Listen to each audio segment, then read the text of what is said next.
What up, everybody? This is Pac-Man 1987. I'm here tonight with some more Kerbal. If you're wondering where my usual camera is, I'm having some technical difficulties with that, and it was kind of either mess with that all night or do a stream. So I chose a stream, but I'll get that sorted back out. So let's see.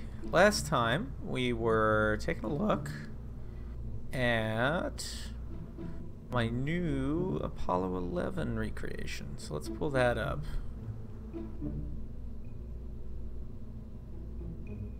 And it is it's coming along nicely. Very nicely indeed. Zoom out as much as I physically can. It looks a lot like the real thing. These new parts really let you do some cool stuff with this, and I'm really enjoying them. Give me just a sec, because I'm going to pull up over here. We need to do some tweaking. Just a bit of tweaking, but some tweaking. And luckily I have some screenshots of my other version of this and how it was set up. So I'm going to need that on my other monitor. There we go. So there's a few more things we need to do with this before it's flight ready. The first thing is going to be we need to take a look at some interstage separation devices. Let's see what we got here. I'm going to pull up my old version real quick just because I need to refresh my mind on exactly what was where. So, okay, so I had an interstage on that. Had an interstage there. That should be doable. Okay.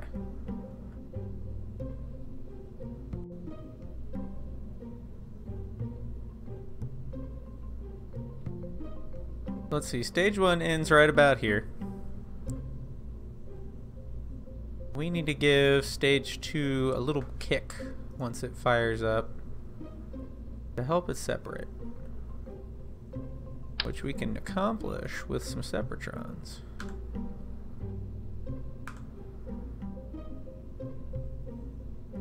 Strategically placed. That looks pretty good. So let's take a look at our staging. That separates, so we want these to be active when that separates. And then stage 2 will fire. And then we're going to do a similar thing when stage 3 separates and fires.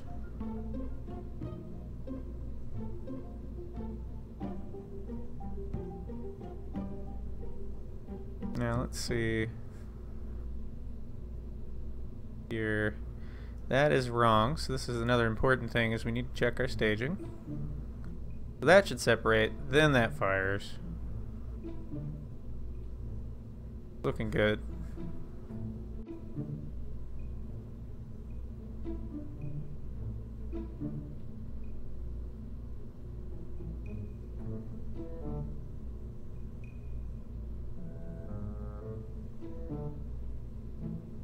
I'll put a couple separatrons on here too.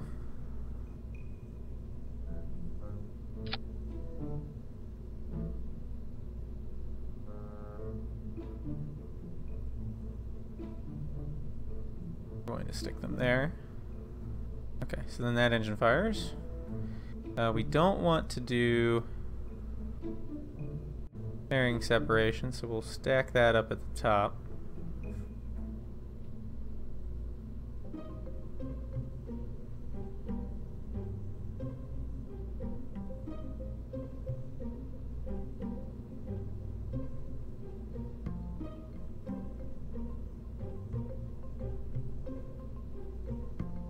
That looks good.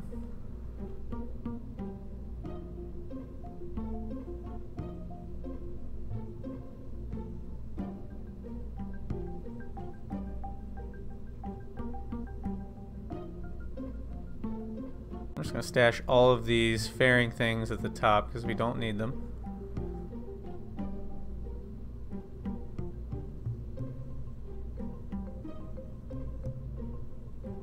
That looks pretty solid. What is happening there? This got all messed up. Why would that be all the way down there? That's just bizarre.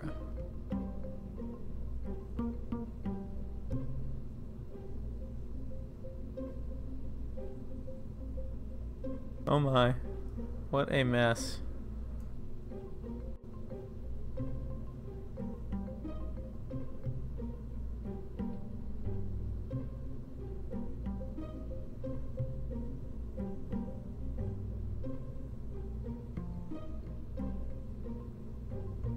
There's that separator. Where's the ascent engine?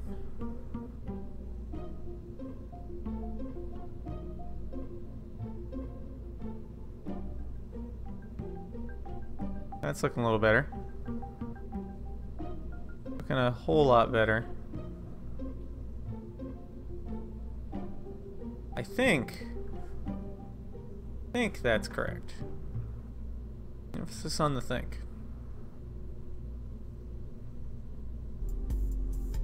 Now we need to just double check a few things. So let's see, we've got stage 15, that's our bottom stage. That should have 1.21 thrust to weight ratio, which claims it does not. So why? What are you? You are not what we want.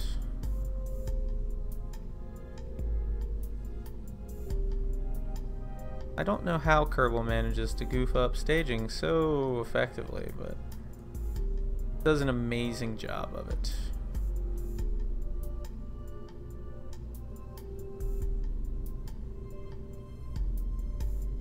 Ah, I see where it went wrong. That's probably my fault, actually. Okay. Stage 1, all 5 of those. Stage 2 separation. Stage 2 ignition. Stage 3 separation. Stage 3 ignition.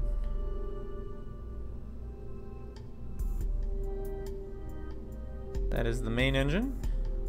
Final separator to remove the pod. Descent engine, separator, and ascent engine. Drogue, mains. Don't need that. Everything else here is essentially just trash stuffed up at the top, which we're gonna stuff all in the same action group, just because we don't really need to worry about that. So there we go. We are set as far as staging. So this is now stage 11, and my goodness gracious, is it overfueled? What did I do there?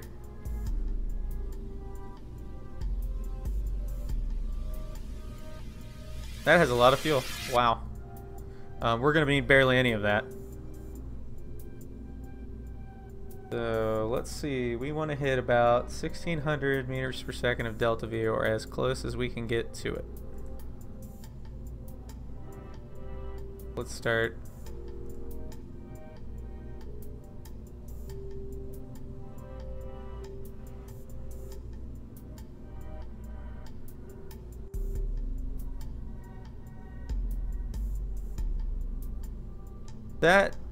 That can hold a lot of fuel. I mean, this is amazing how much fuel this carries.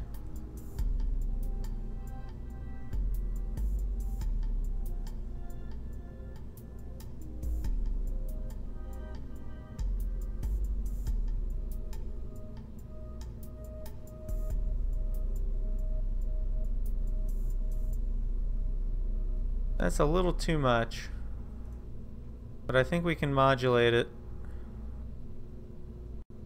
by adding more here since there's less to play with.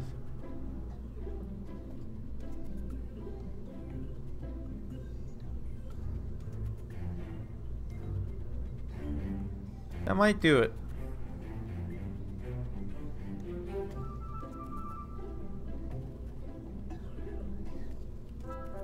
Or it might not. We'll see.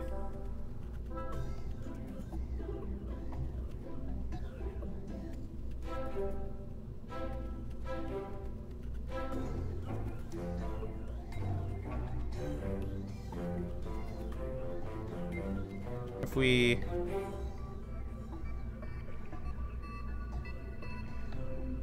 That's pretty close.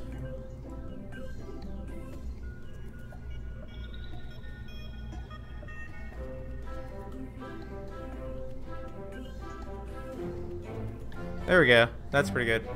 Give it a little asymmetric fuel in one of the tanks. Should achieve the desired delta V. Now we need to adjust the delta V of the next stage and the next stage, and then adjust all our thrust to weight ratios so they match. So stage 2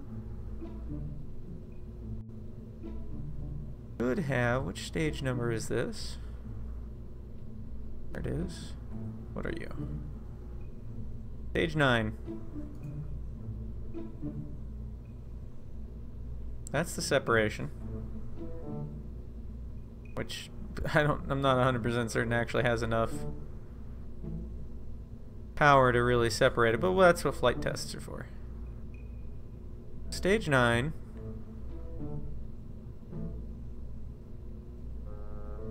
which is not listing for some reason. That's really odd.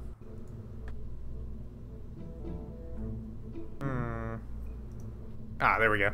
We had to show all stages.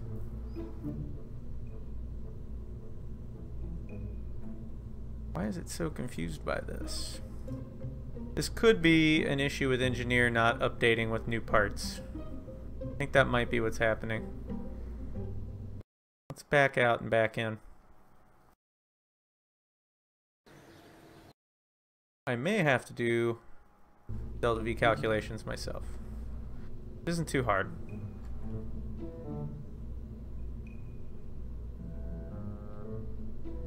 Yeah, I would say I'm gonna have to.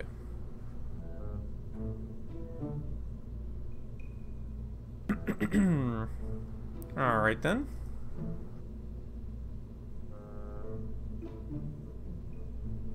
We don't really need this showing up right now then.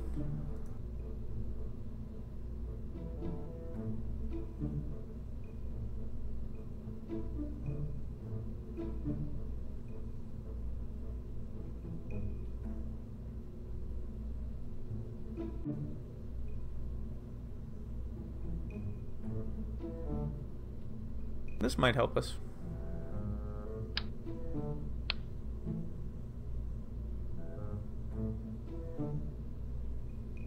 Okay, they're getting fuel.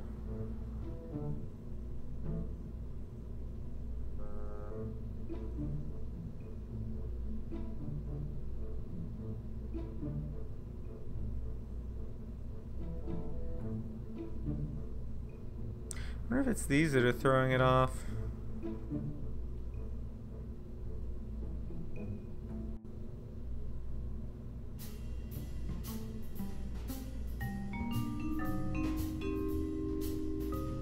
There we go. That shows us the delta V for the stage. So we'll just kind of have to limp along setting this up. That stage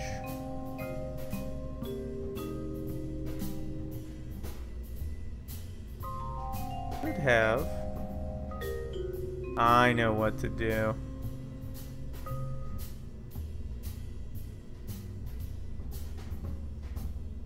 Just combine them. Should have 1976 meters per second of delta V. That should be pretty easy to achieve.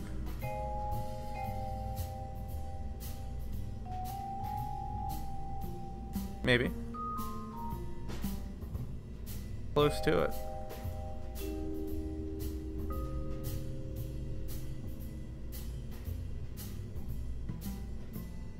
That's probably going to be about as close as we get to it, but that's okay. That should do the trick.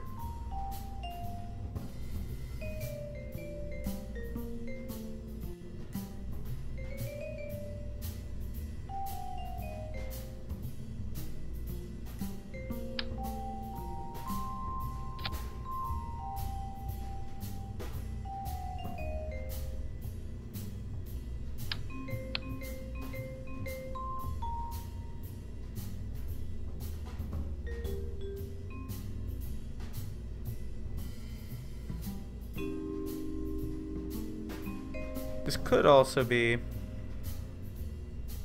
Well, we'll see what it does when it flies.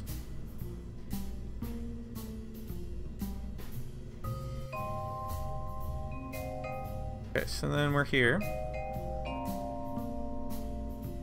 Pop that off.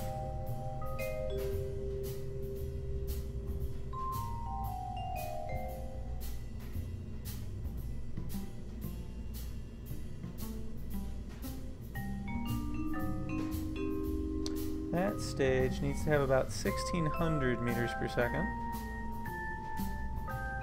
which it's close to. It's just a hair more than that. Maybe if we...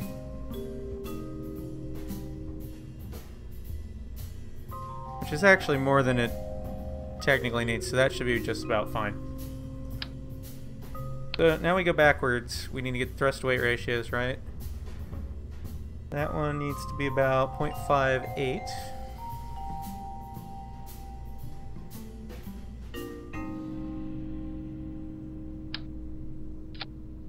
Oh, wrong thing. No.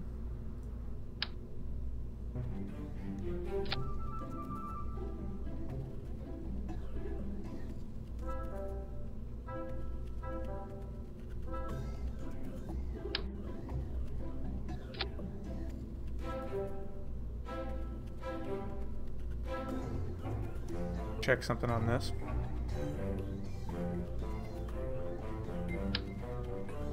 There we go. I want to make sure that's actually attached to the right thing.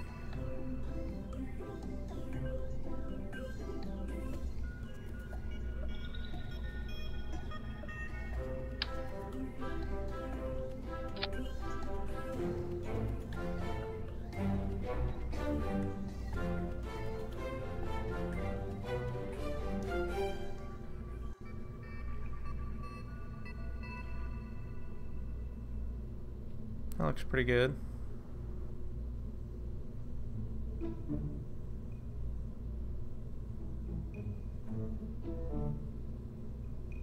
Okay. Still don't know if that's actually going to work as intended or not. That's okay. Now if we throw this one back on. There we go, we have a nice inner stage. And the thrust to weight ratio.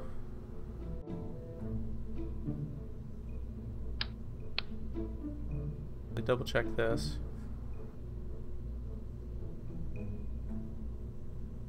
Thrust to weight ratio here should be 1.51, so it's not far off.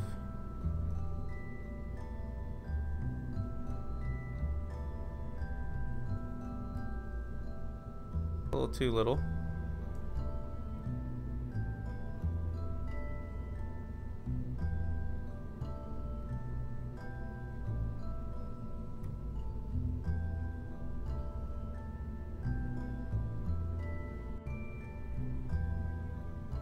There we go. Nope. And then this one should be... Wow, that is way high. Needs to be like 1.21. Down to about 86. Let's see where we're at.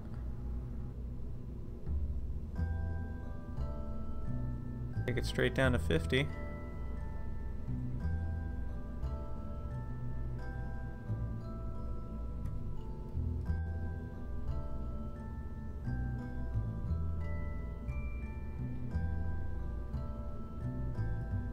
Too low.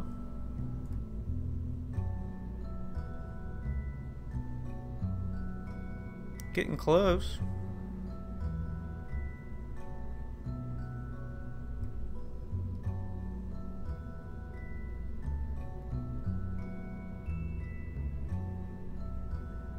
That'll do. Close enough. Alright, so let's double check our staging again. Make sure it didn't all get goofed up, because it probably did. If I had to guess. Alright.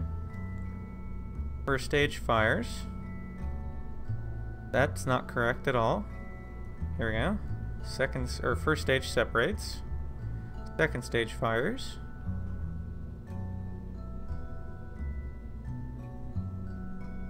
Third stage separates, third stage fires, and then it should be surface repulsion, final separator, descent, separation, and ascent, and then the 2 parachutes. I think we have a rocket. We need to check our action groups. What does the abort stage do? Okay, it separates, activates that engine.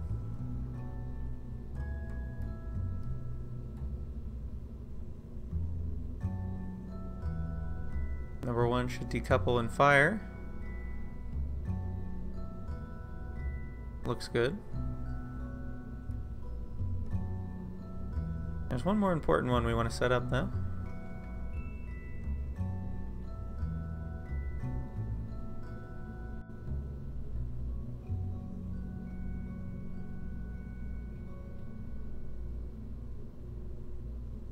We want to toggle the fuel cell on custom group 2.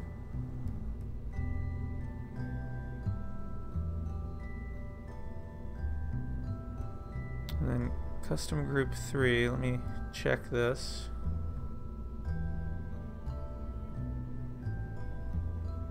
Reaction wheels are disabled.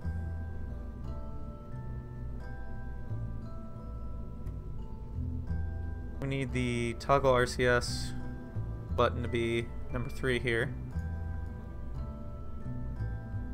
because we don't want to use that RCS when possible. And then I also like to build in a backup separation button to fire and separate the ascent stage, because sometimes staging just gets all goofy and non-reliable.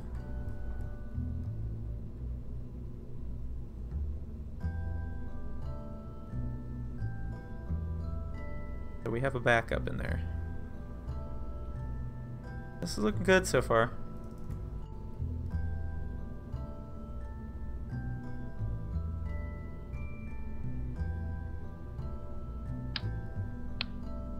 Let's set it up for pad. Maybe give it a fire.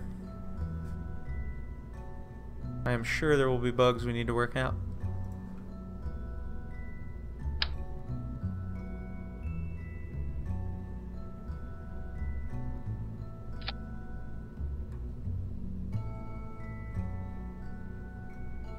So I like to do this for dramatic emphasis. I feel like I need to send that up a little higher. I feel like here. Looks pretty good.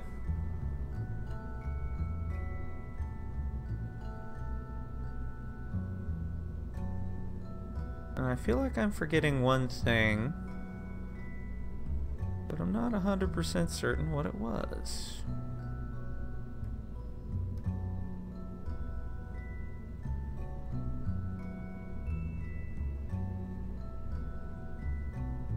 No.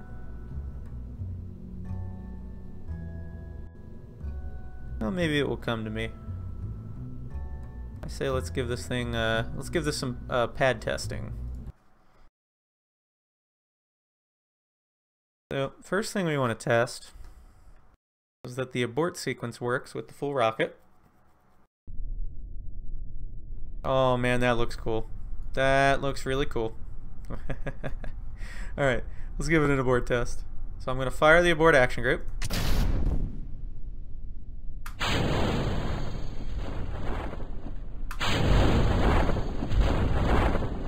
Alright. So pad abort works. Some nice explosions out of it too, so that's always cool. Now we can use this moment to test. Okay, RCS doesn't do anything right now. I believe it was 4.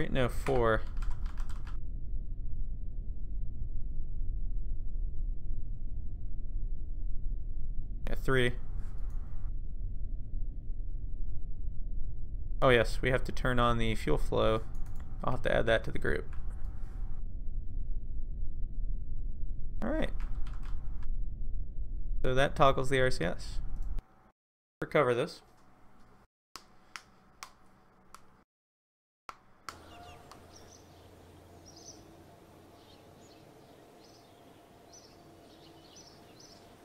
Go ahead and put it back on the pad.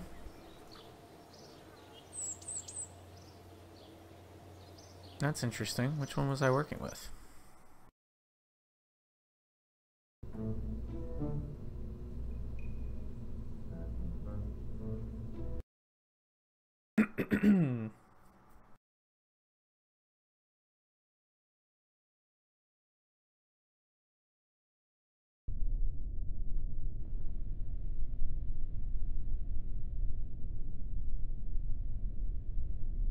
That looks pretty good.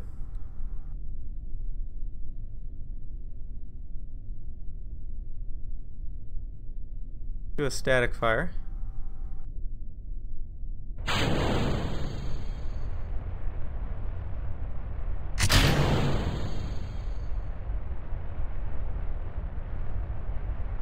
Oh, look at that climb. Now this is going to be a arc out over the ocean and do a live abort test.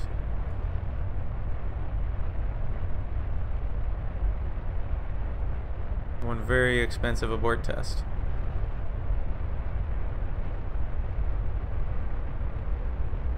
I feel like fuel-wise, we are using up fuel fast.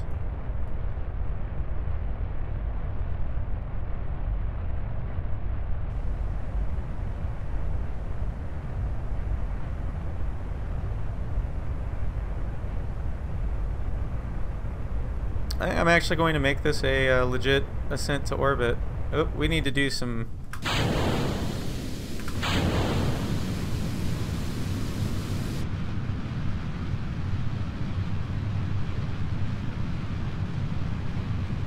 Yeah, I think I am, because I really want to know if this works. Also, I think I just dumped the first stage back to the pad, which is fun.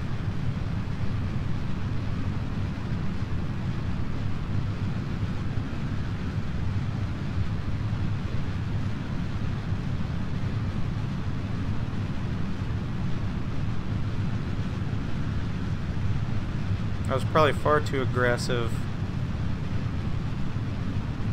of a pitch over.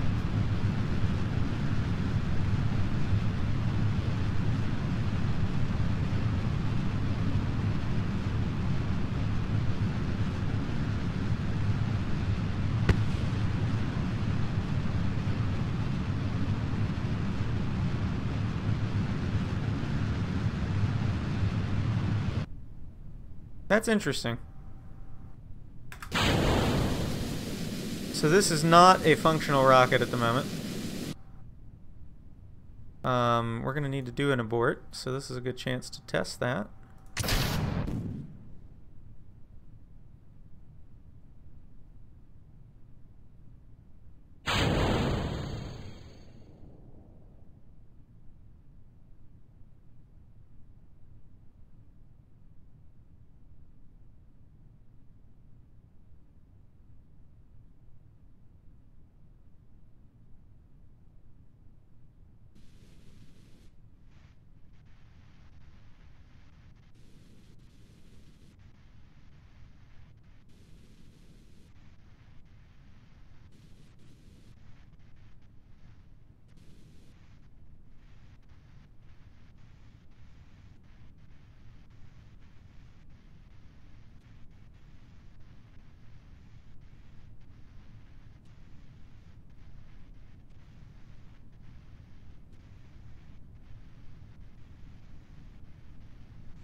So I'm thinking that calculated delta V was not working right.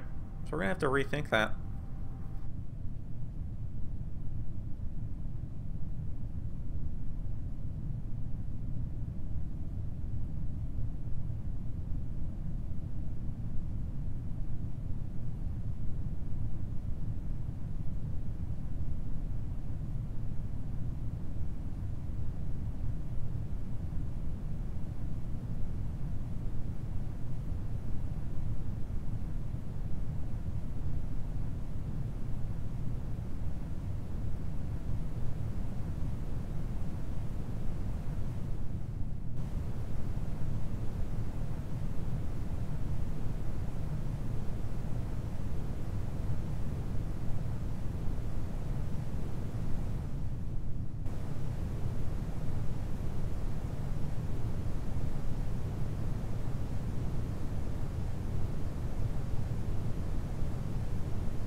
Get back down to 1,000, I'll open that.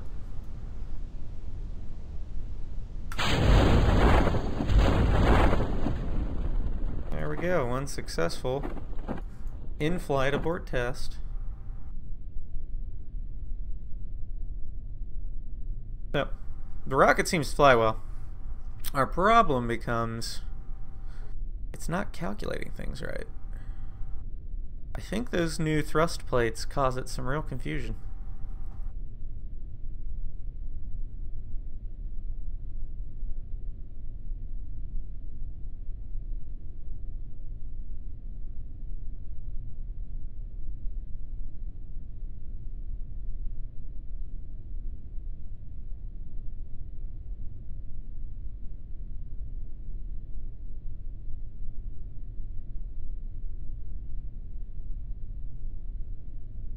I'll let these guys descend real quick. So, looks like I might have to do that by hand, which is fine. Not a problem. Because what we can do with that is I can do the math. I have actually a TI-83 sitting in front of me that has a program I built for it that does delta V calculations. Let me see if it's still here.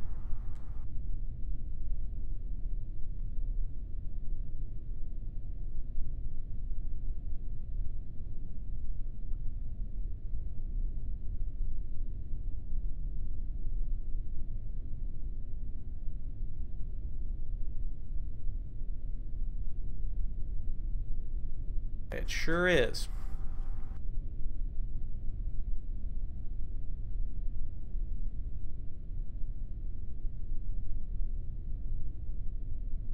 While we wait for these guys to descend, I'm going to pull something up real quick that's kind of handy and nifty.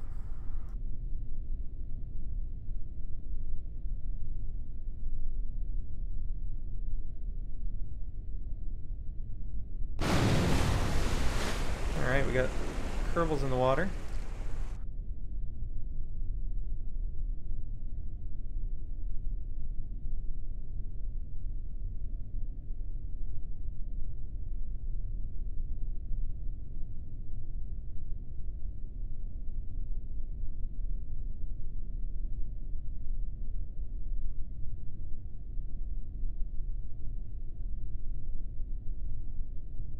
Let me pull this up. I don't know if it's actually going to let me show this or not. Sure isn't. That's really handy there.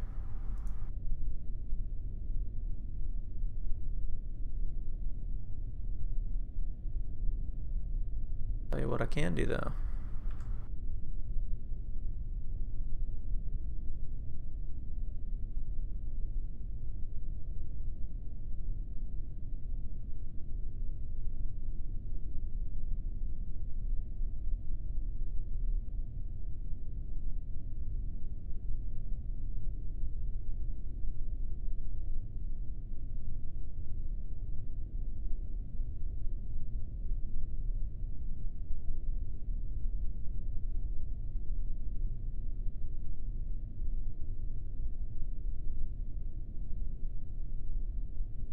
Aha, there it is.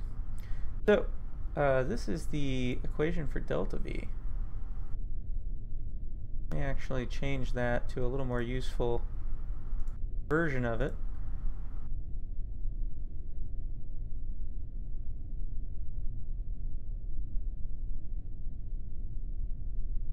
Okay. I'm going to go ahead and recover these guys. So, this is the equation for delta V. It looks like a whole bunch of gobbledygook, but it's actually one of the simpler ones when you get kind of into what it is. Basically, if you break it down, delta V is the exhaust velocity times the natural logarithm, which is a kind of a thing in math that I don't really want to get into right now because it's a little complicated, but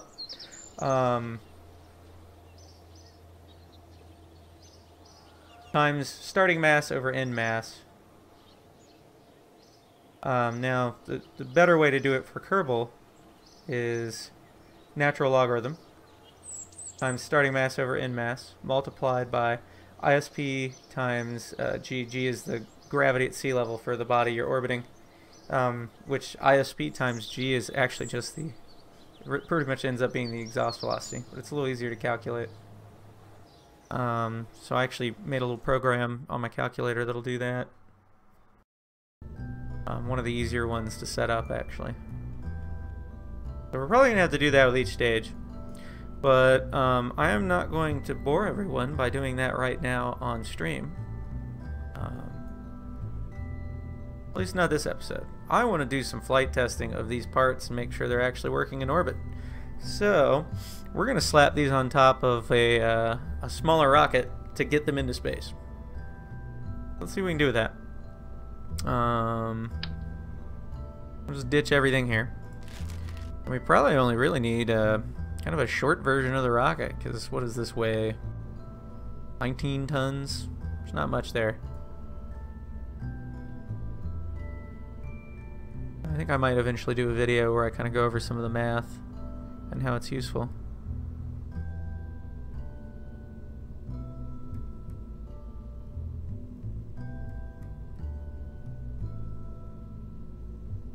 Actually, I guess I could do one of them real quick. Let's just take the bottom stage. So, here's the bottom stage of the rocket. As it is right now, it's claiming I have 1645 delta V. I'm not sure I believe it, so I'm going to verify that.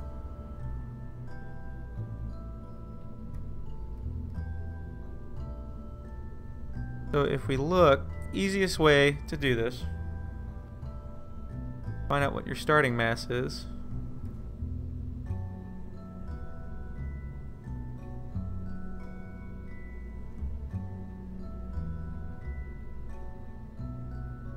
Is a lot.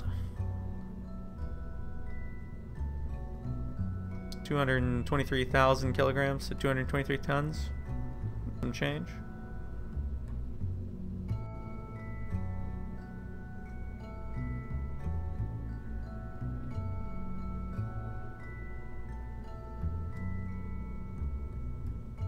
And then how do we find our end mass? Well, it conveniently tells you what you're gonna weigh after you lose all this. So for this stage, it's 98 tons. So you burn off a lot of fuel in this first stage. I'm not even 100% certain I believe that. Let's see.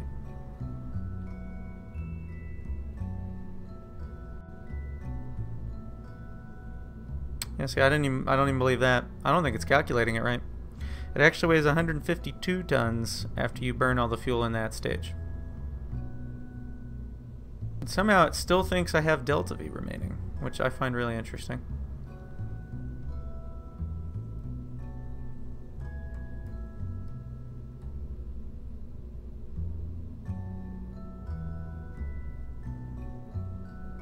And the ISP on these bad boys is 280.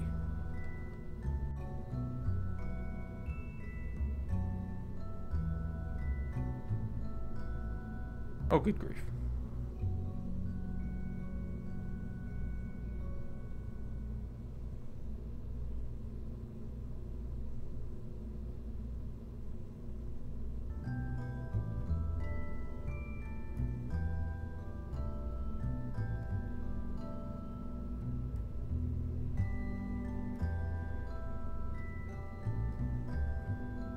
Well, I don't think that program on my calculator works anymore. Like I said, not gonna mess with it right now. We'll get these things into space. We could probably use this as an upper stage. We don't really need to. I'm even gonna ditch these separators.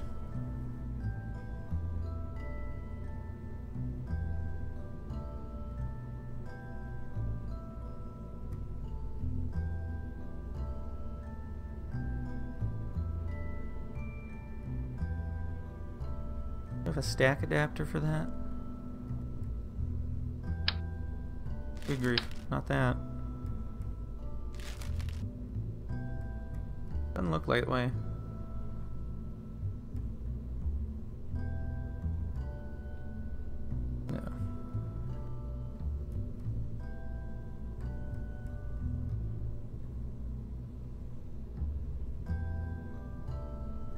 It generally seems to like these upper stages, so I think it's the thrust plates that were causing problems. It may still be doing so here. I'm not sure.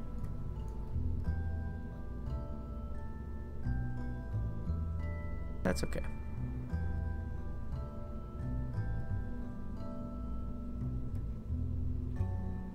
Give it just kind of like the bottom stage as it originally was.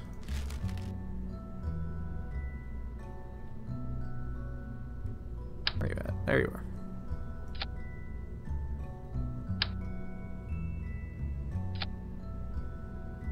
Tell you what I'm gonna do actually. I'm gonna go back.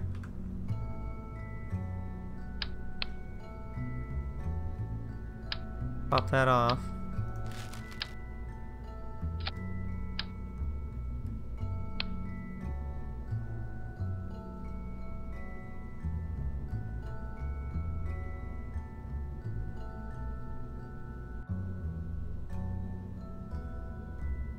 We're gonna do some old-fashioned Kerbal and just slap boosters on it and see what it does.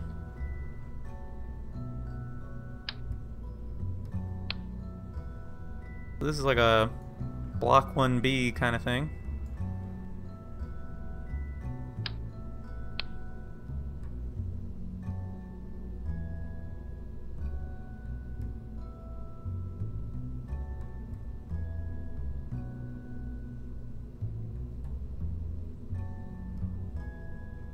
Not bad.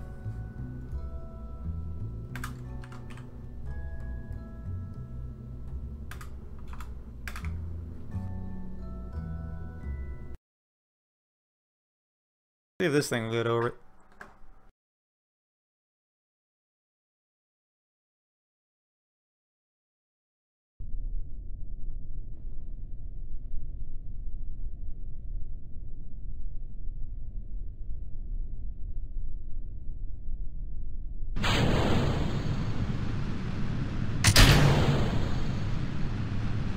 Very stable, I like that.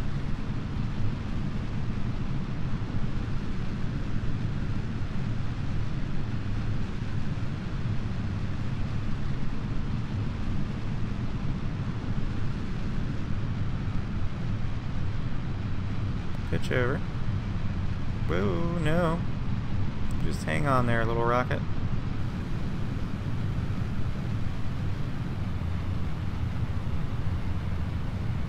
We need to do some more strut work.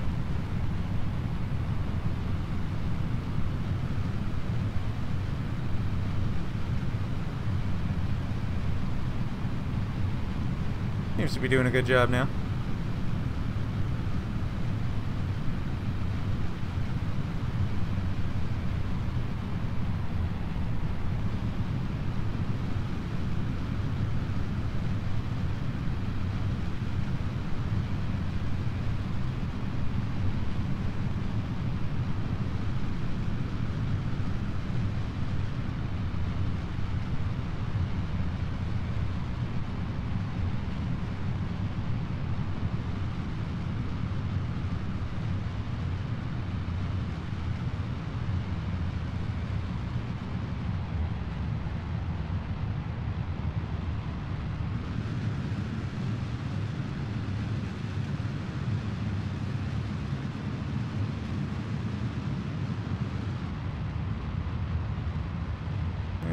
We get a little atmospheric heating here.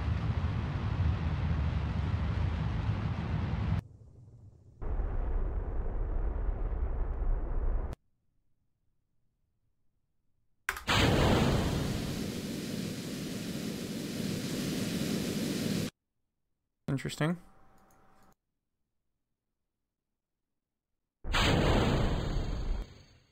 That seems to be stuck. Good grief. Are you kidding me?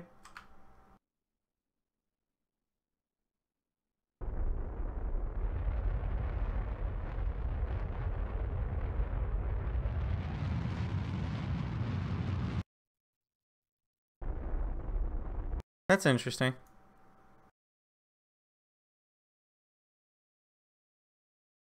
Very, very interesting. Huh. Well, that's going to be an abort.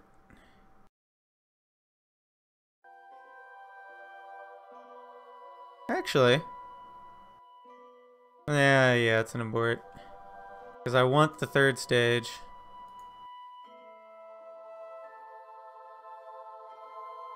That's very interesting. I don't know why it didn't, can't shake it loose either.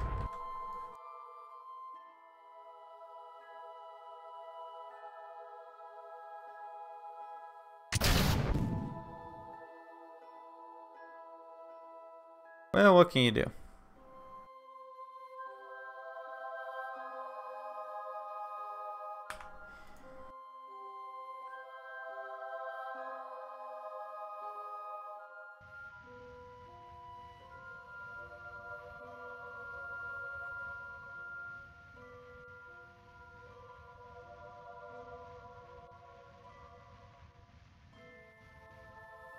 If at first you don't succeed, try again.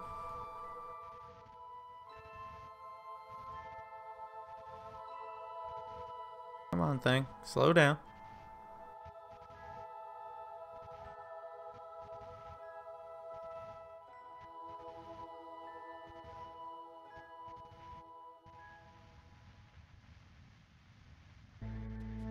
Definitely doesn't have very much thrust for its RCS controls, that's for sure.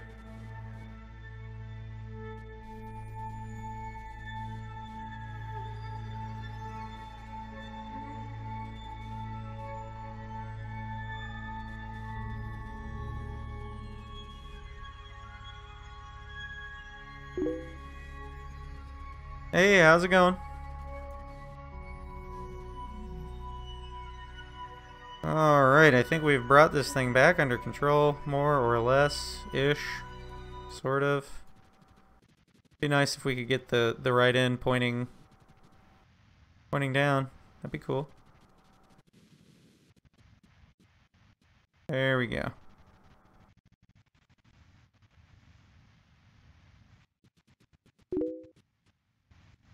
Not a whole lot currently, actually. I have a couple of like structural part mods that I use pretty routinely.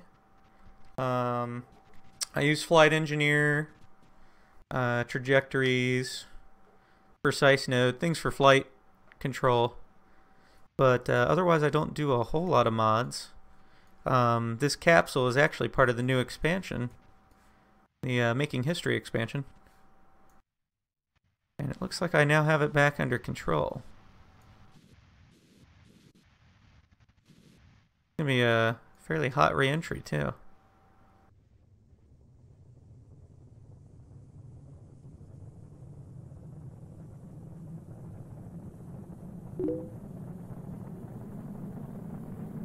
I do from time to time mess with other mods, but I haven't been doing that lately.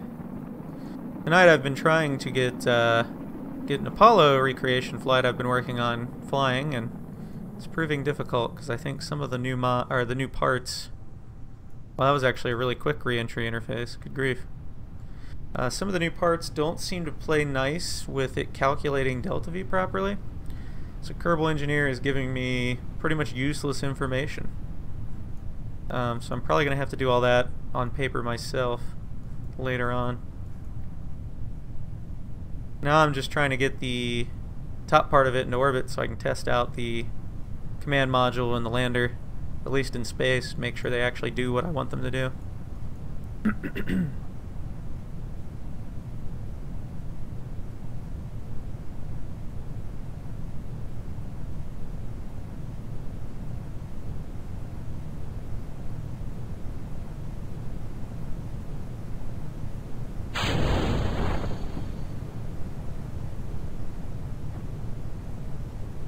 Let that slow me down a bit. At least I know the abort stuff works.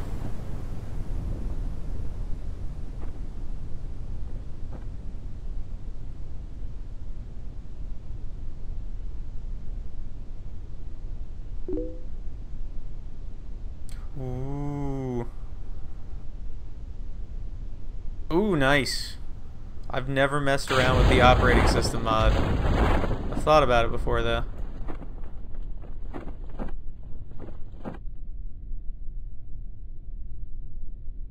That's really cool.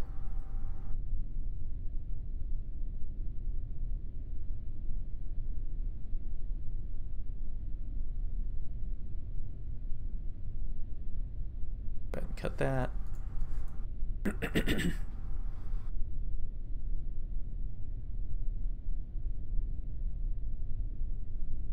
How complicated is it actually, like the programming aspect of it?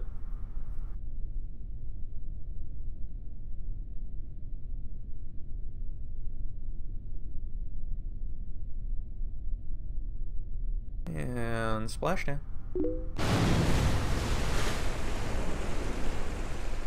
Is that like, let me Google this real quick. Is that near future thing?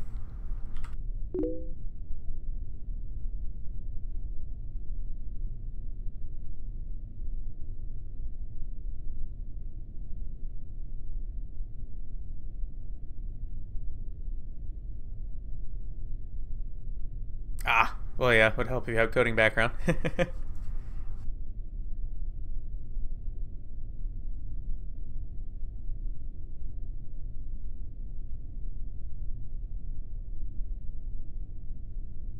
Oh, I just Googled it up a bit. One of these things. Oh my. Well, that's pretty cool.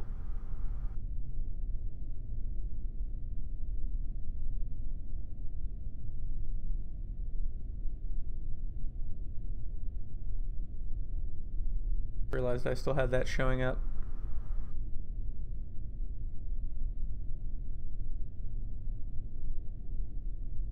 Alright, let's recover these guys. See if I can make something to launch it that doesn't just fall apart or fail to work. I don't have the programming background, so I haven't. That's why I haven't ever really gotten around to messing with that mod, although it looks super interesting. I kind of get really heavy into the engineering aspect of it. That's cool. You could probably have some fun with that with like the BD Armory pack too.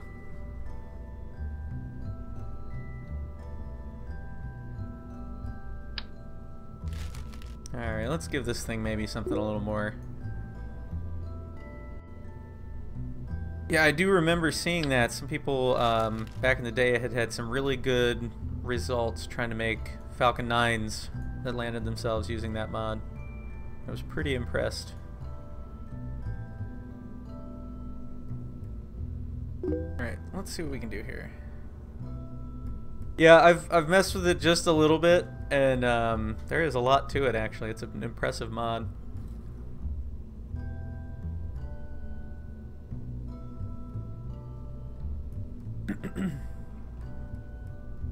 I had a friend, we tried it a little bit with one of the multiplayer mods that used to be around, and had very limited success because they didn't quite sync everything up properly to pull that off.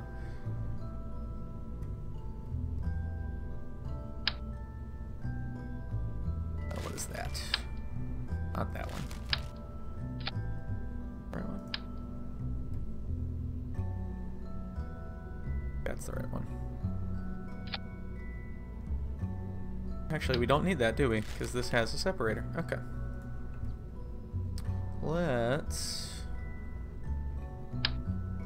Not that tank.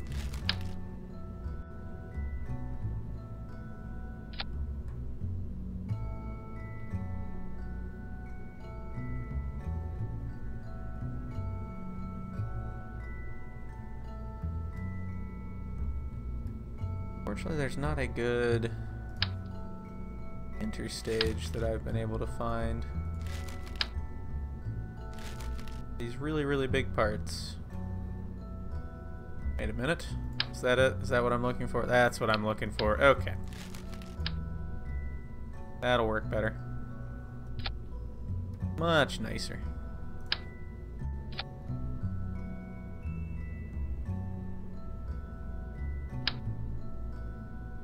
I'll at least give it the bottom stage of a Saturn V.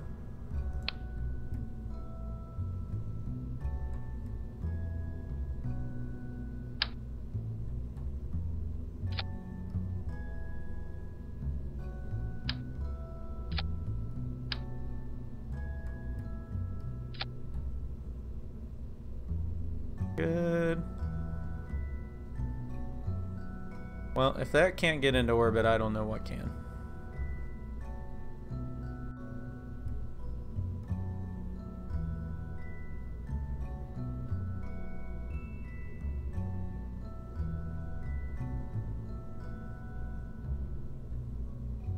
That looks good. Let's, I'm actually going to put these separatrons back on. Although they're kind of, they don't need even half their fuel or thrust to really accomplish what I want them to do.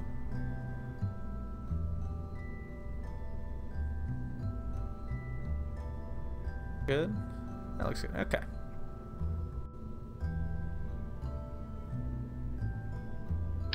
Oh yeah, the last time I did this, got really into it. I can show you what I made as I throw this finishing touch on here. This one I was using? Yeah. That's good. Those actually have control. I don't really want them to do control, I just want them to stabilize.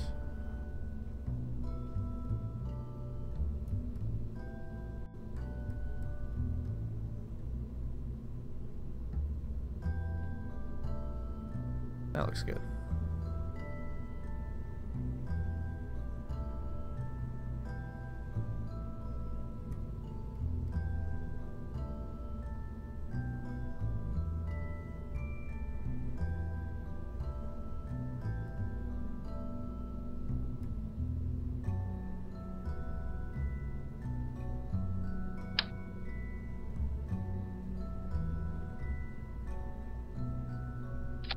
Put that on there. Not like that though.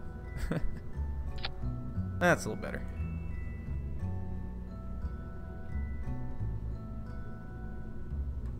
What do I have? That's action group 1.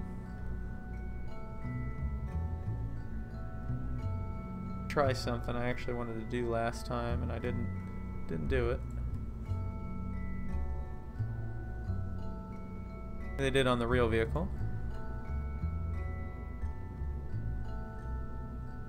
Control ascent thrust with an engine shutdown. I'll test how that works.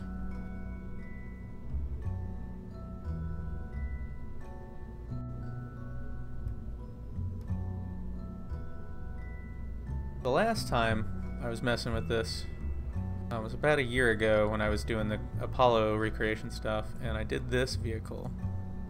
It doesn't look exactly like it because obviously those parts didn't exist at the time. But I got pretty far down the rabbit hole of doing research on the Apollo program, and this is actually, it's an engineering replica. So each stage contributes the same amount to orbit that the real vehicle would. All the thrust to weight ratios are the same.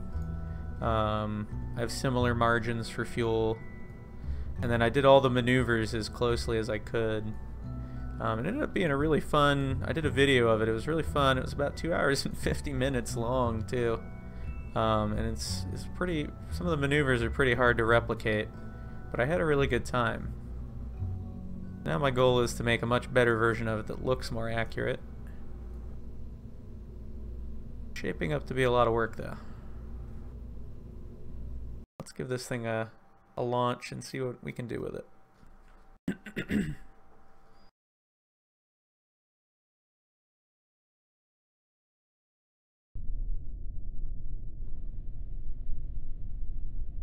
No, what was my thrust to weight ratio? Are you telling me it is exactly where it needs to be? Wow. See.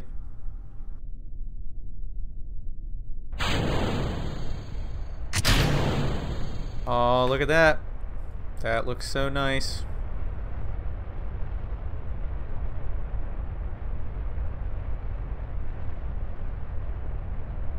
Alright, so far so good. Wait a tick. Wait a tick. Goofy thing. I forgot to put the fuel back up to max. This is the real vehicle. What? How did this load? Oh, I know what I did. I loaded the wrong version of it. Fly this out over the ocean real quick and abort.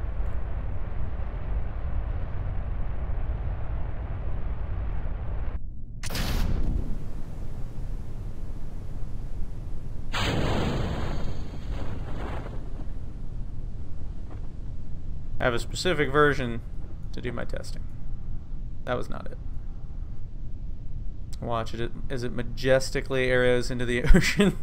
Oh my, that is a lot of vehicle to be dropping in the ocean.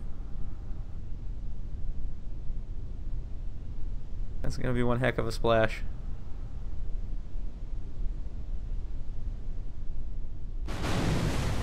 Oof.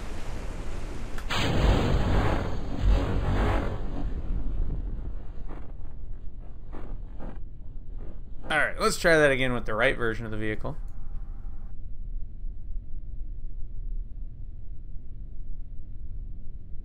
Speed this up. It's just not been my night.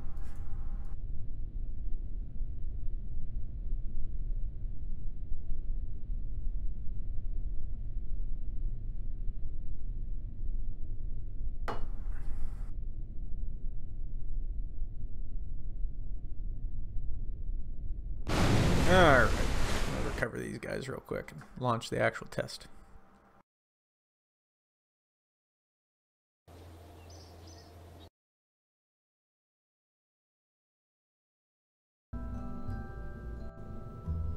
Where'd you go?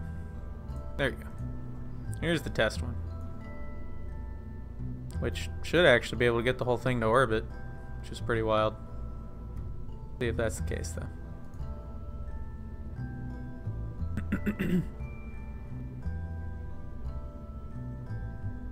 Okay.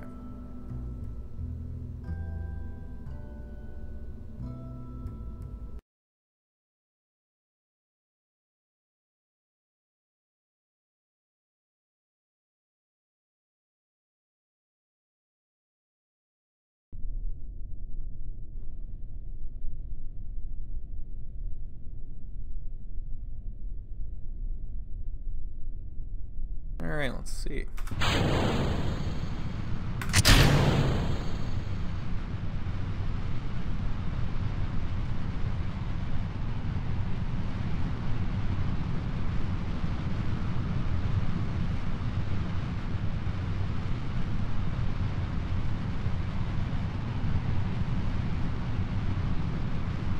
So far, so good.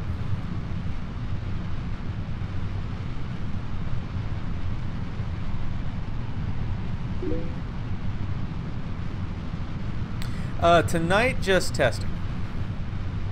I want to make it into orbit, test the vehicles, make sure that my new command and service module and lunar module actually do what I want them to do. You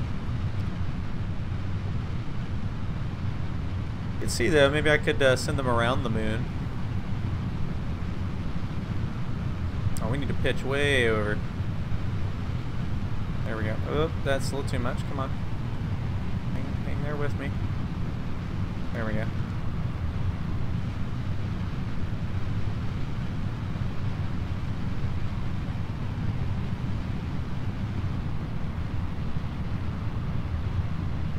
We definitely have the thrust for this, so let's see. Oh, very cool.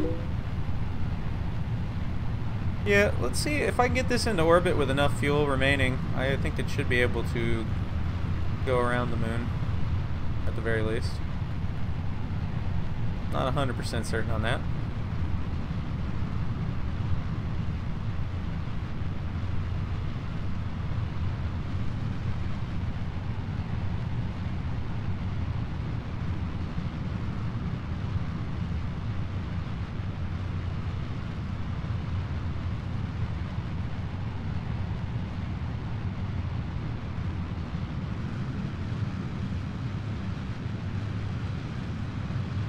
Definitely has a significant amount of fuel.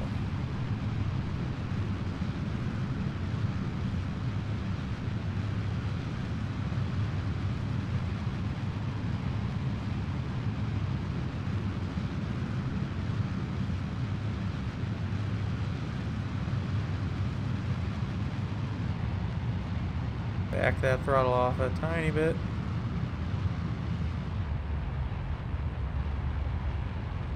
Heating up way too much.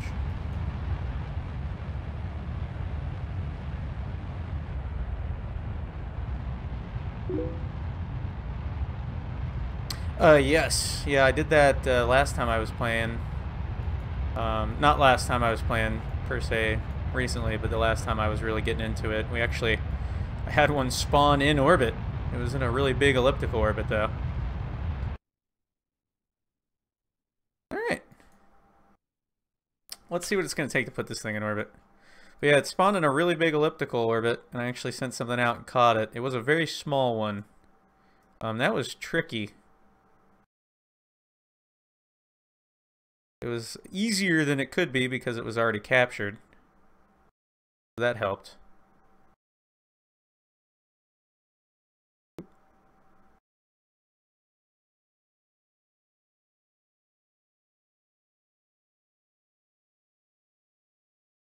Okay.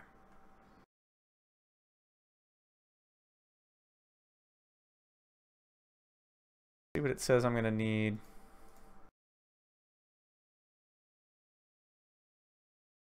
I have... How much do I have left on this stage? Hard to say. Probably enough.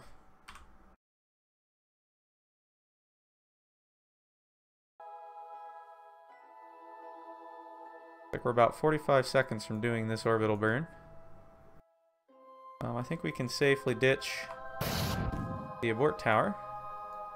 For once, I'm not going to need it. But yeah, the asteroid capture was fun. The vessel I sent there was super over-engineered, and it had more than enough fuel to actually put it into a lower orbit and change the inclination and everything. So I ended up with an asteroid in a pretty nice little orbit to make a base, but I never did anything with it.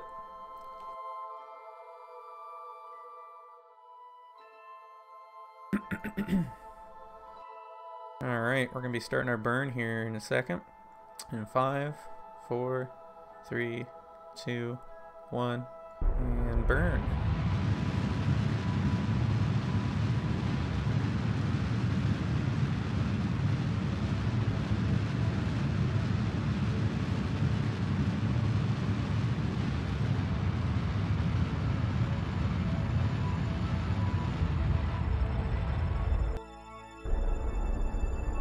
Kind of round this off real quick.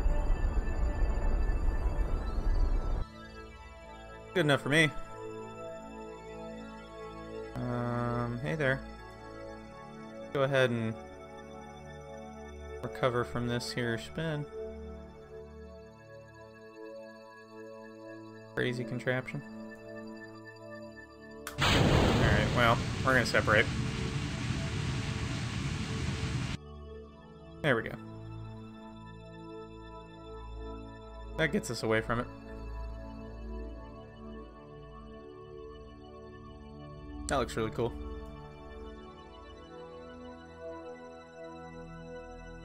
I did see a really, really big asteroid one time in game, but I sent something out to just fly past it, and I didn't think about the fact that my closing velocity was stupidly high, so it ended up flying past it at about 3 kilometers a second, and I saw it for about 2 frames. I was kind of like, well, that wasn't very useful. But it did get me close enough to look at it in the switch to it as a thing that you could look at in the map, and then I could take a look at it, and it was big. There was no way I was moving that. So, we're in orbit. What do we got? We've got a decent amount of fuel remaining. Let's get that engine rolling. Yeah. We definitely have the fuel to do a round trip around the moon, at the very least. I don't want to do the full landing until I've actually got the full rocket ready to roll. But we'll do some flyby testing. Let's see, where's the moon at? Right about there. Get a nice clean free return trajectory. Just how nice I can make it.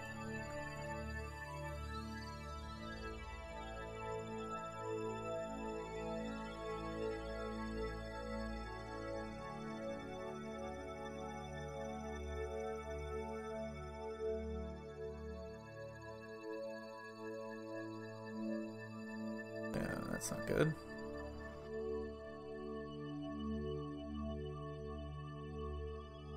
we go.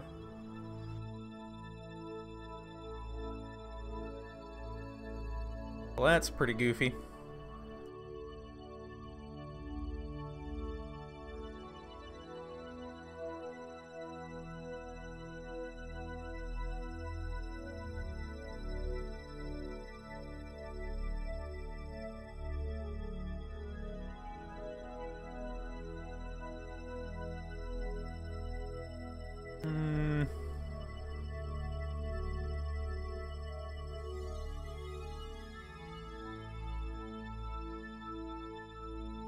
I don't like what I'm getting there. Let's try a slightly different angle. Much of an inclination am I on? Not much. Too far around.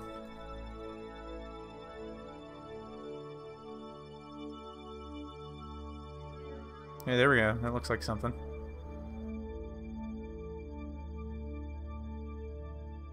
That's looking promising. That's looking really, really promising.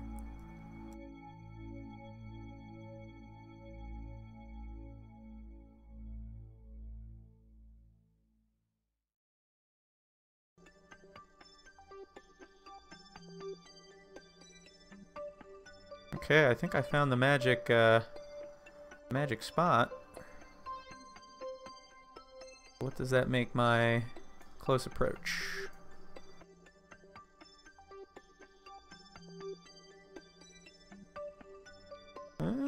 It's looking pretty good.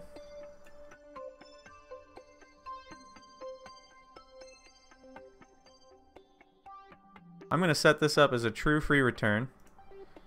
This is going to be return trip actually intersects the atmosphere at an appropriate altitude and brings us back to Kerbin. Higher than that. Get about 32-ish.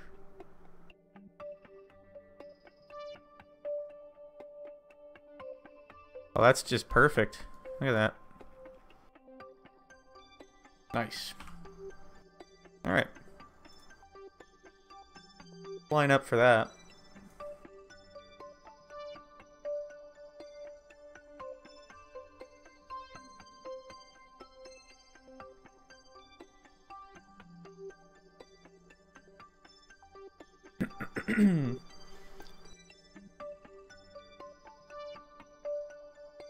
Let's see.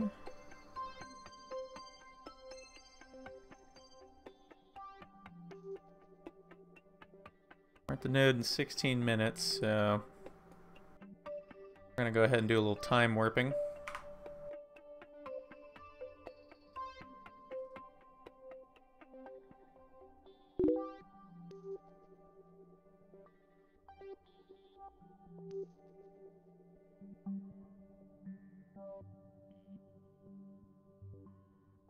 Go about here.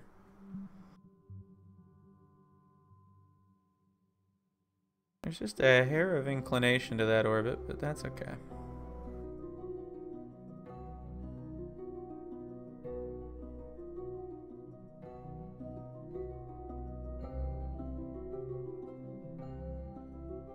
Oop. That's why we do quick saves. That's a long burn. Actually ended up warping past where I was going to start it.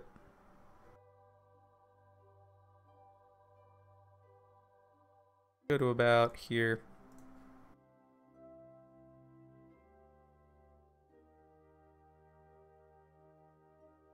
That should put us in a good spot.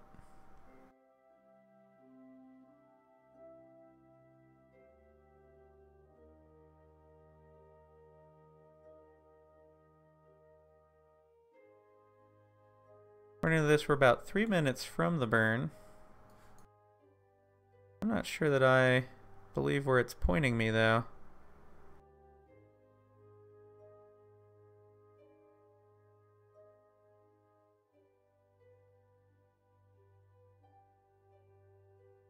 May get a little interesting.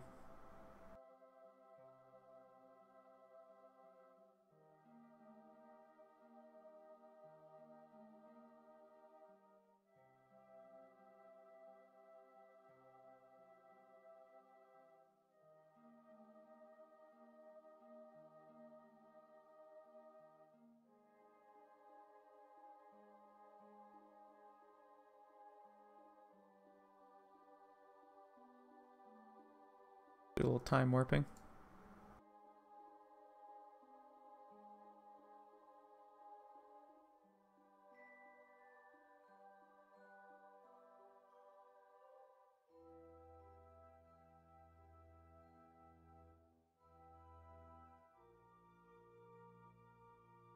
Okay, so we're a minute from the burn. We're gonna go back to real time. Lineup's looking better now. I was worried for a moment that we were gonna be burning down. Didn't really want to be doing that too much. We're definitely still gonna start this nose down under the horizon a little bit, but it shouldn't cause us too much problem.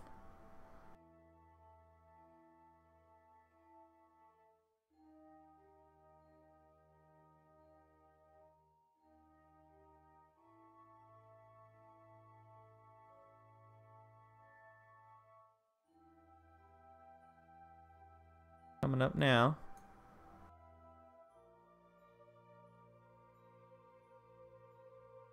10, 9, 8, 7, 6, 5, 4, 3, 2, 1, and ignition.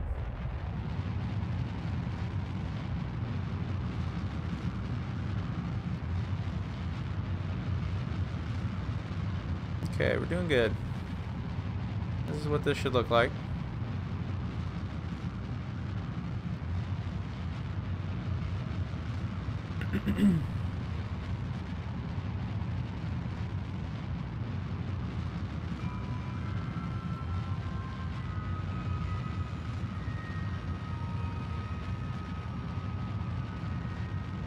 This is a bit longer than your usual ejection burn because I do have a accurate thrust to weight ratio on this stage, so it's fairly low. Where's the moon relative to us right now? I think it's like out here somewhere where I can't see it.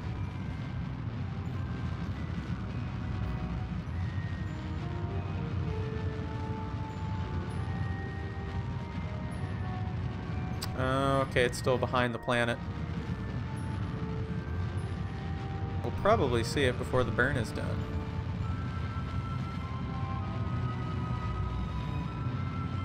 But this looks really solid. This is exactly the attitude the vehicle should have relative to the planet during this maneuver.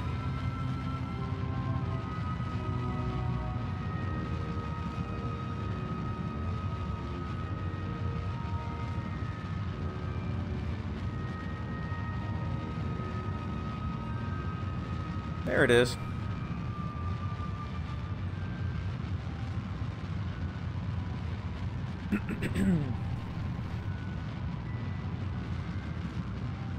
One of these days I'm going to have to record a run through of Apollo 11 VR. I haven't done that in a while.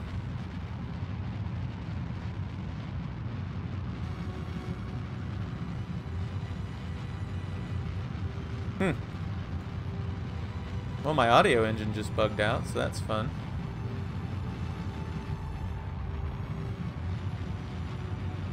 There we go, came back.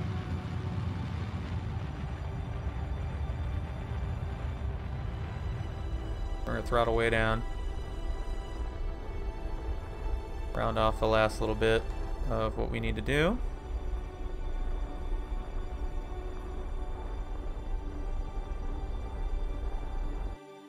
Alright, we're just a hair off. We are on our way.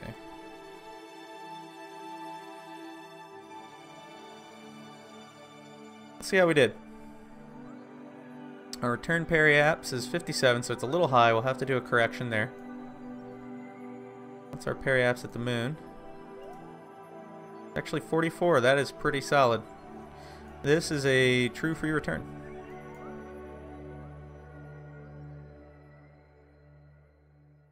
Looks really, really nice too.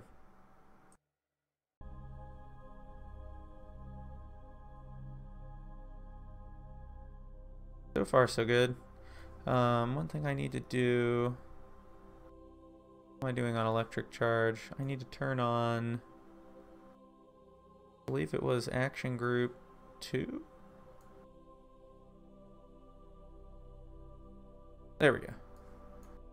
Turned on my power cell, so we're now generating power. And we're climbing away from the planet. So we need to go a little bit out to about here where the trajectory flattens out a nice bit. We'll do the separation.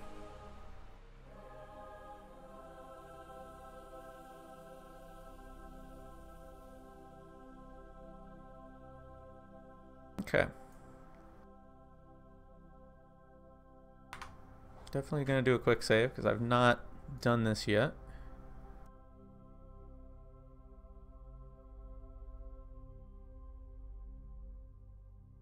See if we can separate the Alright, so that's a slight bug. We're going to have to work on that.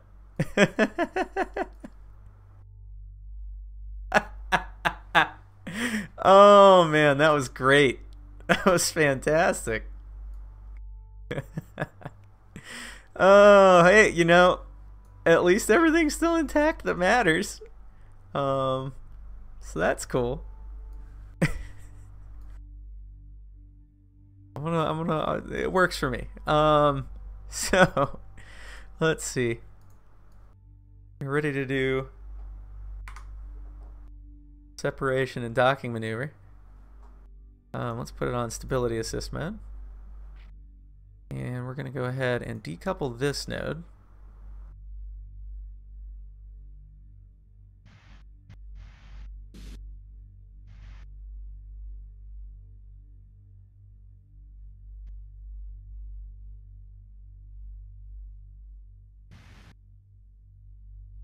Looks like there's a little torque force that we're going to have to address. There we go. Canceled it out a bit.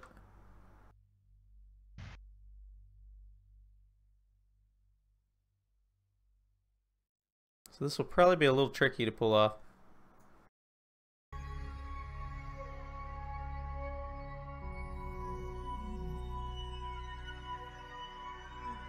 But that's okay.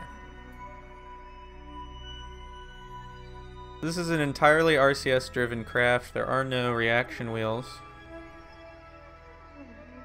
So all my maneuvers are going to be RCS only. It's going to be really interesting.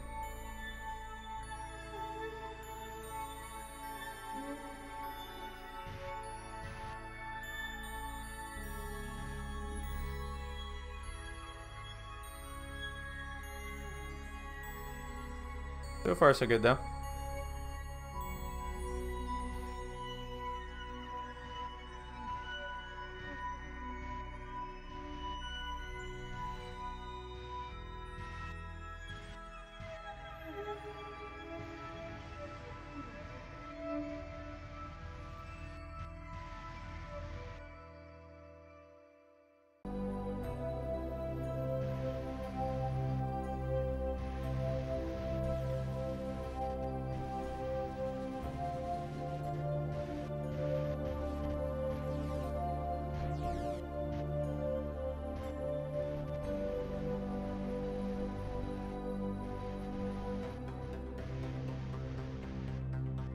We're gonna really have to baby this by the looks of it because it's off kilter a bit.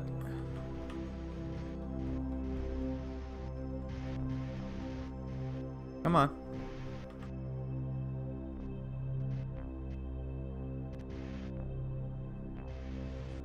There we go. That was pretty good.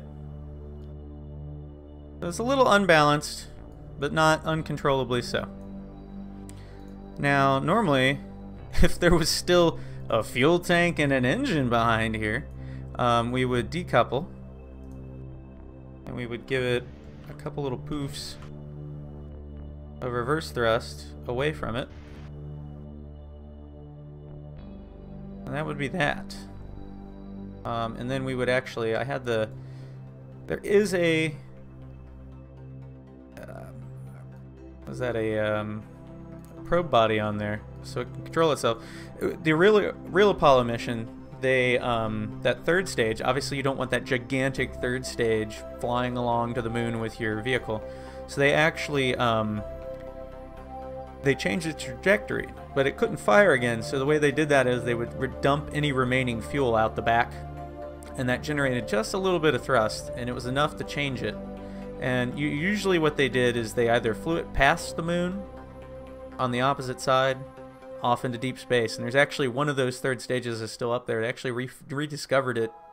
I don't know if it was a couple years ago, but it was years back, and they saw a pretty large object kind of in a near Earth trajectory, and they're like, what is this thing? It kept coming back every once in a while, and they pointed some telescopes at it, and they analyzed it, and it was covered in white paint. And they're like, ah, that's one of the Apollo third stages. Apollo 11 actually left a seismic experiment on the moon, and Apollo 13's third stage, actually, they crashed it into the other side of the moon from that so that they could measure the seismic waves the crash generated. So that was kind of a nifty little multi-mission experiment.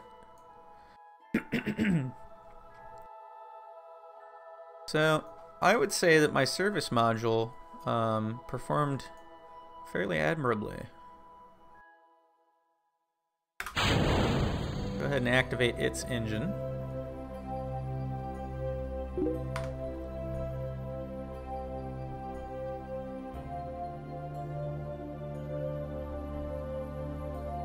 You know, I don't remember how far back that was. I'd have to look it up. Let's see.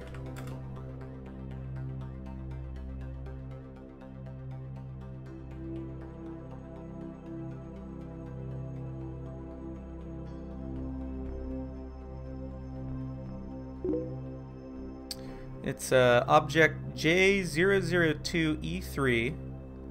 Was discovered on September 3rd, 2002 by an amateur astronomer. It's been tentatively identified. They can't say for sure that that's what it is, but they think it's the S4B third stage of the Apollo 12 Saturn V rocket. So I always thought that was pretty fun. That was a while back. So, let's look at where we're at now. Our trajectory's probably got a little goofed up. It's not too bad though. We have a few options now. How much delta V does this stage have? Pretty good.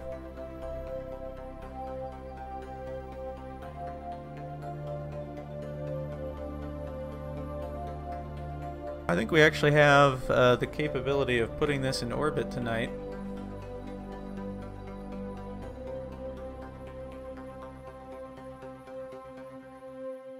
Maybe not a full maneuver replica, but I think we could get it into orbit. Let's at least test that. Let's see.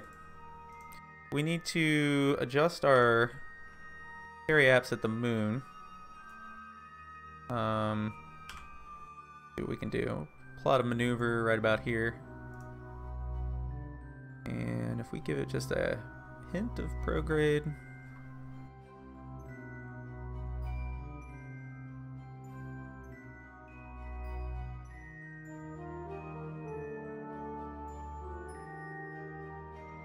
I usually like to park in about a 15-kilometer orbit around the moon. This is a commit to a lunar orbit because that does ruin our free return trajectory. It puts us too far out. If there was something wrong with the vehicle, if this was real life, we wouldn't be able to get back. So we can assume that that would be a commit maneuver where we're committing to lunar orbit. It's only 6 meters per second. Now the real vehicle, they did course corrections on the way to the moon, and they did it all with RCS, so I'll do that too, just for the sake of realism. And I like to use a little trick here to save monopropellant, which is to say we get lined up, turn that off, and then we give it a little poof of time warp, and that stabilizes your vehicle.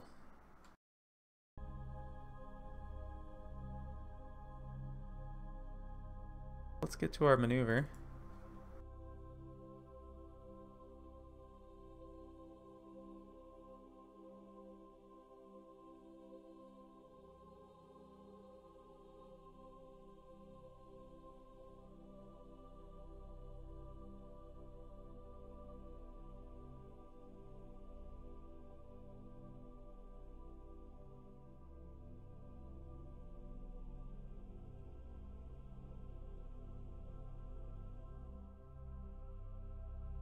Now it's estimating that I would need to start with this engine like 4 seconds beforehand. Since I'm going to do this with RCS and they don't generate exactly that much thrust, we're probably going to start maybe like 20 seconds ahead of time and see how we're looking.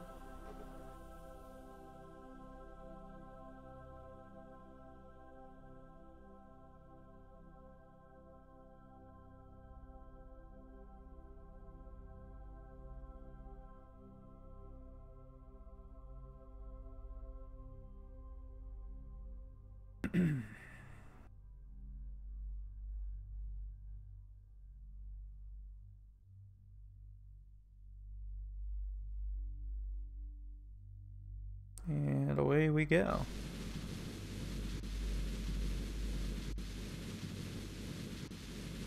Oh, we can wait a few more seconds. He's actually generating quite a lot of thrust.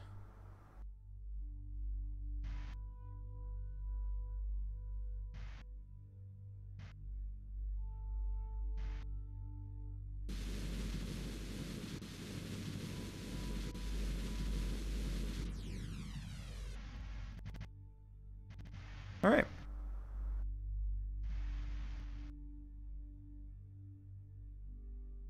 Yeah, I did. Should be pretty close. Yep, 15 kilometers. Looks good. So let's go ahead and plot the capture maneuver.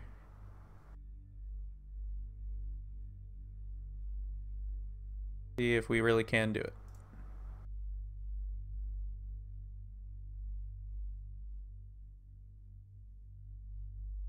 Now again, with the real spacecraft, they actually did a partial. It wasn't a circular orbit. They ended up in an elliptical orbit. And then they went around once and they corrected again, and it was still elliptical after that. And it was actually, their orbit was set up when they got to the moon so that the perturbations at the moon of the orbit would adjust it during the course of the mission so that it was circular by the time they were trying to rendezvous, which I always thought was pretty slick. I don't think I really need to do that tonight though. And obviously Kerbal doesn't really model that complexly.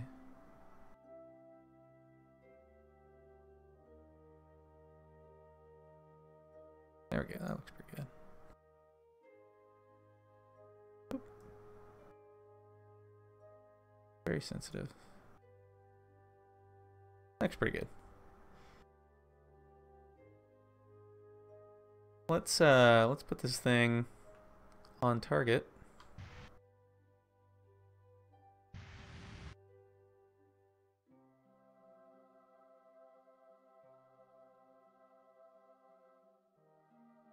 I do like it is fairly balanced in its docked configuration. It handles really, really well.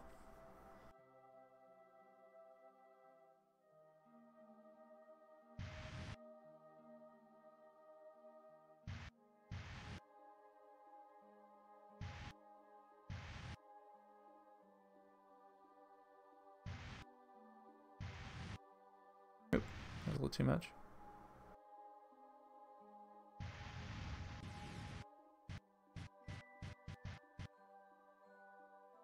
Okay, so we're pretty spot on there.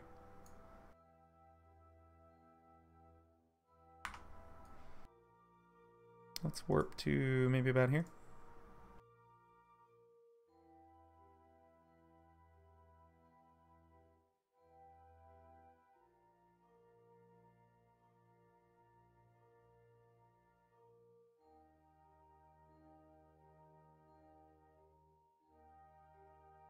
Wow, we're actually... What? No. Kidding me, right?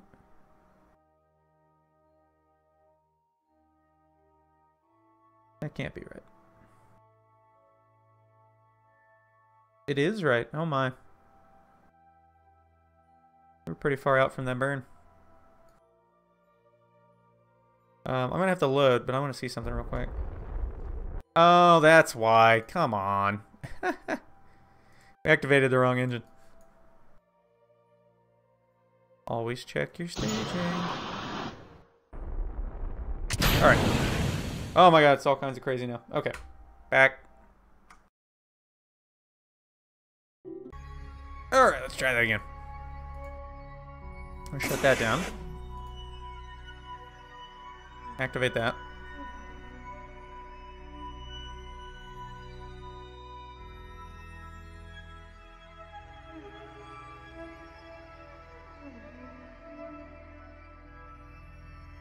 Okay, that's a little more accurate representation of how long our burn's gonna take. Come on.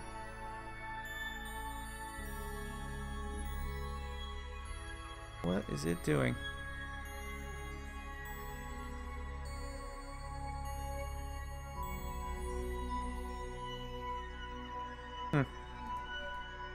Fair enough.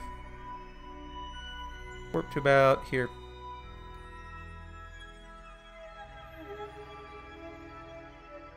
There we go.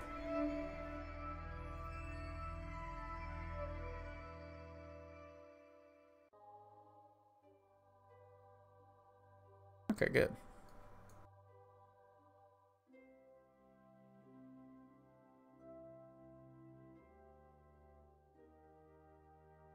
Get a little closer.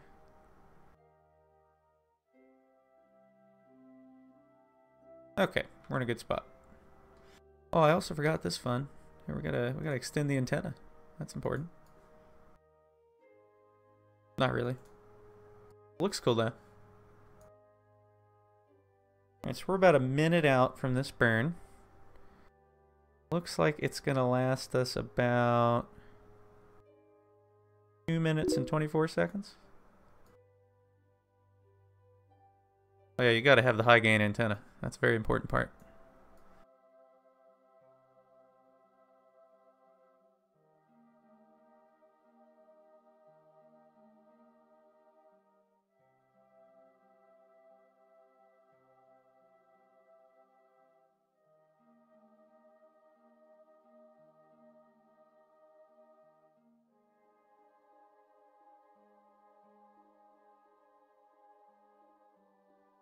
Alright, T-minus 30 seconds. This should be pretty straightforward. About T-minus 10, I'm going to fire up the RCS.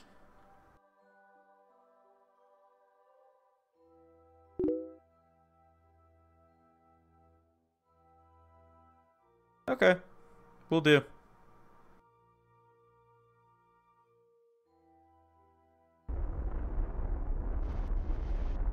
Okay, we are on our burn.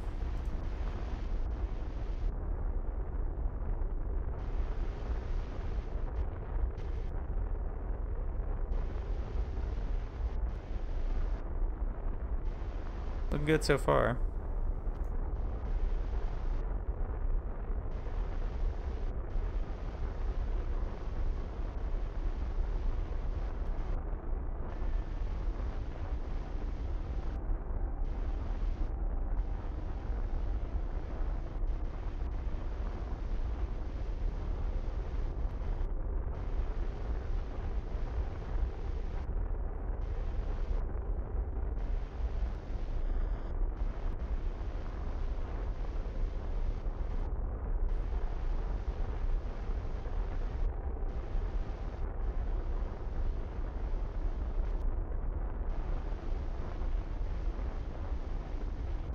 My monopropellant supply doing?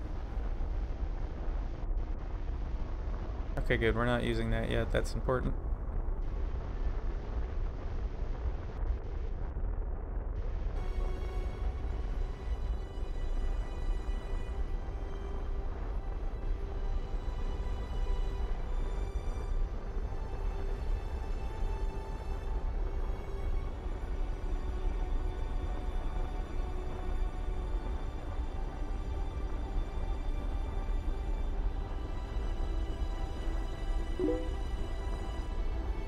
Yeah, it looks really good.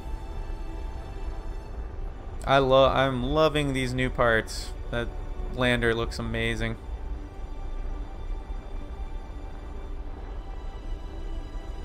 Alright, I think we just achieved some kind of orbit.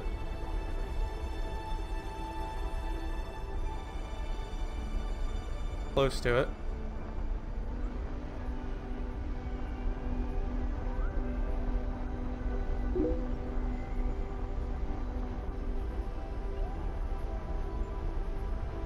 Yeah, that was, oh man, that was a fun day. That picture was that whole live stream was fantastic.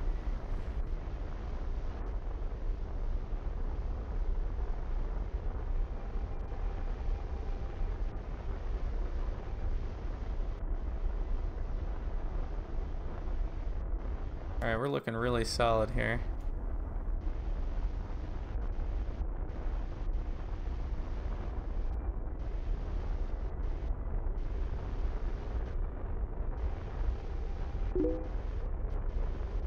Yeah, that was a fun day.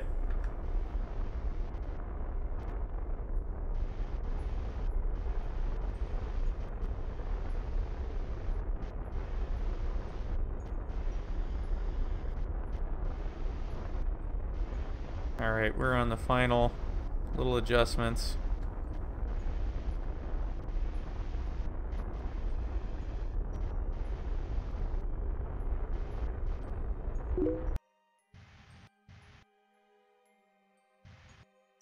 Oh my gosh, yeah. That was well, you know, we all expected that. So it was almost like kind of an on cue moment. Okay, so interesting things. That definitely that burn. When I do future versions of this, I'm gonna have to do some testing because that ended up in a really stupid orbit. It's probably because I made it too long. I probably should have just barely got the capture and then done it around the other way because that ends up with a nice cleaner orbit. But that's okay. We'll fix it.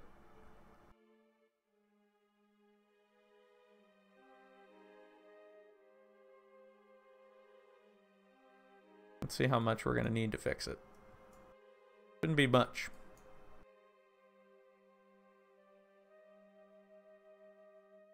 And this is why we do tests.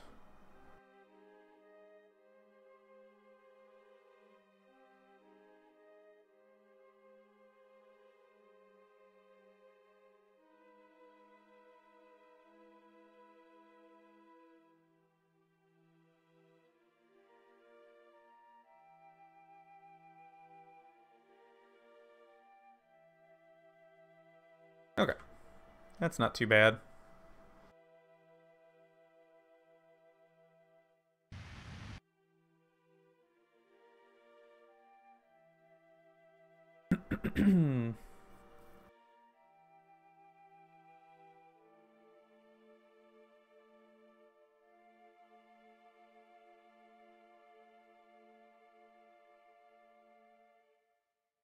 Yeah, definitely the whole flat Earth thing is definitely one of those interesting things that can only happen in the age of the internet.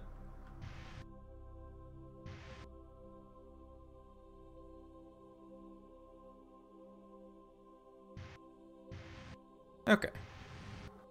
All lined up.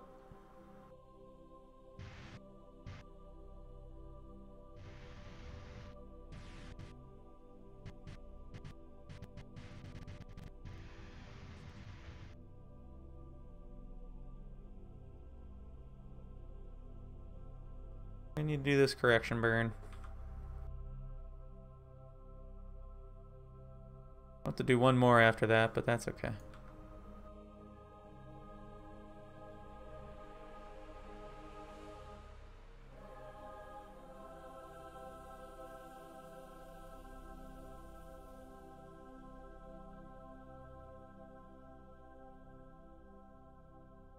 About 5 minutes out. We can go ahead and speed up for that.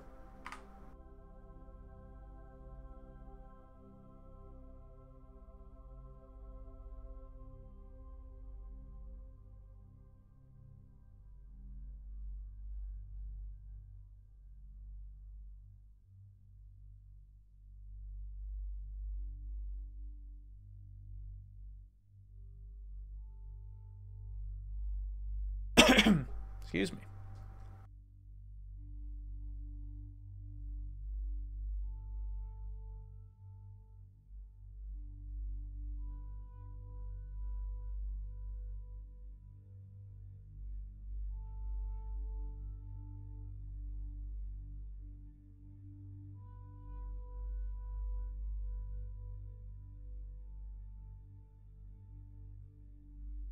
Looking good.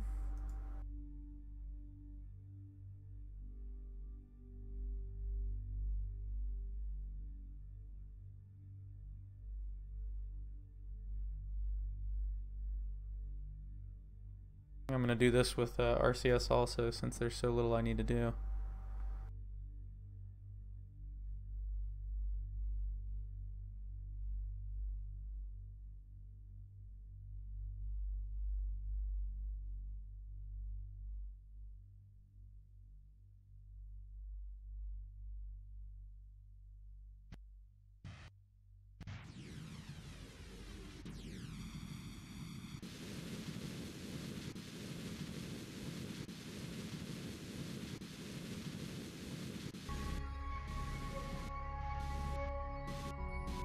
There we go.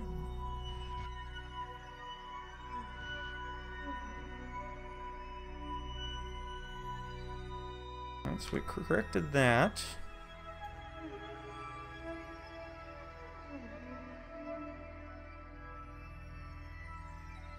And we'll just fix this, and then I think we'll be in a nice circular orbit.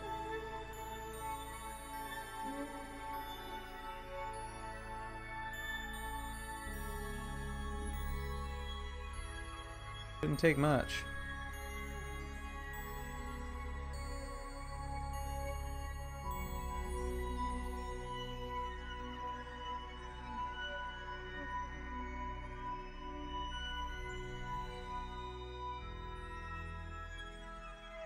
That's pretty good.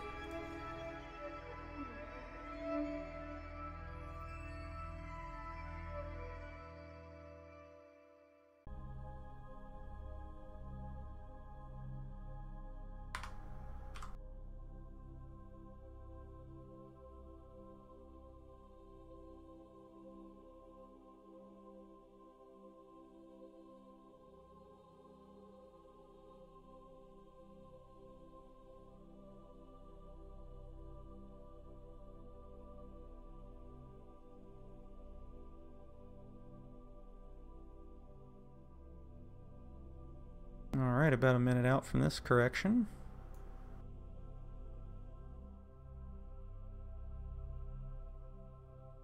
Go ahead and speed up time a little bit.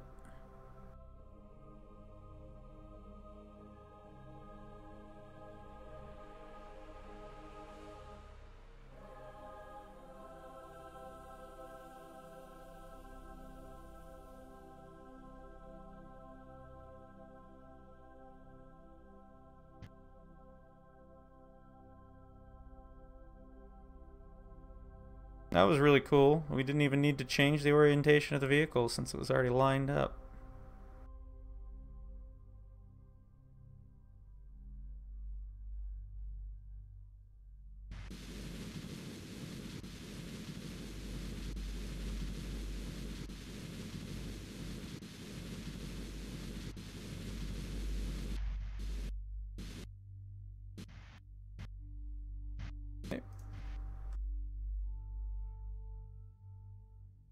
Alright. I declare we are in a more or less circular orbit around the moon. Not too bad. It definitely, this upper stage works just fine. And man, does it look good. So, unfortunately, that's going to have to be it for me for tonight. I need to go take care of a few things. But definitely the next episode I do with this, I think I'm going to do some additional lunar orbit testing here. I may even land it just to see how well it does. And then we'll have to go back to the drawing board and figure out those bottom stages during the launch so that we can get it to at least look right and do all the staging properly. But we're looking like the lander and the command and service module is performing really well, so that's pretty good. I would expect I'll probably be doing that one on Thursday evening, and I'll be shooting for around a 7 to 8 o'clock start time for that. So, hey, sure thing, man. I'm glad you're enjoying, and I appreciate you coming back to check it out. If anybody else is still watching, I hope you've been enjoying.